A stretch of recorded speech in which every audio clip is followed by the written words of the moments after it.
I bought this truck used with only one key and a bunch of aftermarket car starter and alarm junk that we're going to rip off of here. And pricing out keys, I found this Mopar remote start. It comes with 2 keys.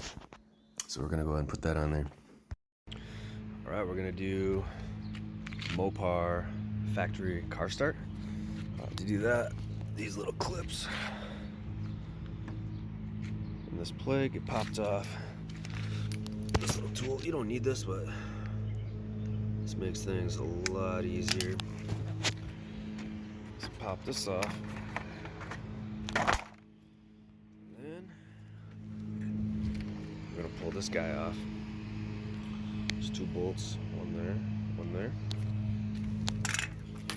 We gotta put this guy on. It's gonna get mounted on there. It's the new one. The only difference is this one has a harness. It's gonna get plugged in there. All right, I got the new latch installed, and now we gotta install this harness, run that through the firewall, and as I'm kind of looking around under here, I notice there's a wire kind of dangling down, and I'm like, hey, where does this plug go to? The plug's on here. That'd be cool if I didn't have to run that, huh? It's already on here. Well, I guess I'll find out. Okay, so once you pry these open, there are screws in here. Take those screws off. This pulls off. Because we gotta pull this headliner down. We're gonna do the same thing. Over here, we're gonna pull this part off. And there's some bolts in the back. And you take out. There's a little harness here that goes in the bottom of the seat. There's a bolt here, bolt here, bolt here, bolt here. This seat's already out. This one's not, so I'll show you.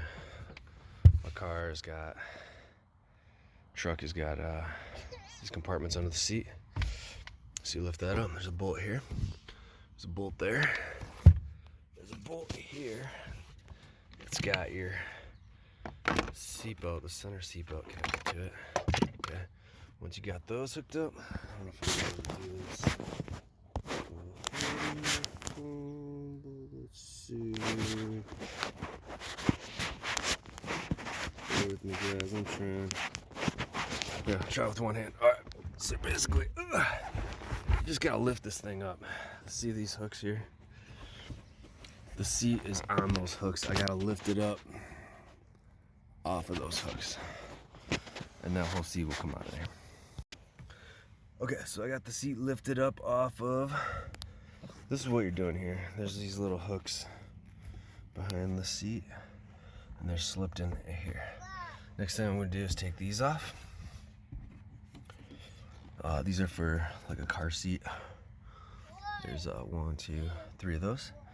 And then I've got these pins that, here, I'll show you how to do those. You take our fancy little pry tools here. That's gonna go in there. That easy. And there's a few more over there. There's one right in there. And we're gonna pull this off of here. All right, so once we pull this back, that's what's behind the back window here. And that is what we are looking for. That little guy there. What? Look at that. Got an antenna wire already right here. You know what? I wonder. Yeah. I was gonna say, I wonder if I even need to replace this. I wonder if I can just unplug in the antenna. So the reason we gotta pull the headliner out is this plug right here is gonna go run a wire up behind here, up over the headliner right about there, I'm assuming. We're gonna mount, we should see 2 screws to mount our antenna. So that's what we're gonna do next. All right, to get this headrest off, this comes off. There are just Phillips screws in there. This right here is a T20 in here. this right here to get the seatbelt off. This just pops up.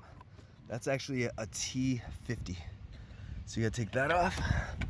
You gotta take off this side here, T50. In here, that's actually a 10 millimeter. So you need that side off, this side off, this side off, and the driver's side. I took that front side off. You don't even really need to take that off, actually. And then this whole thing will pull off here.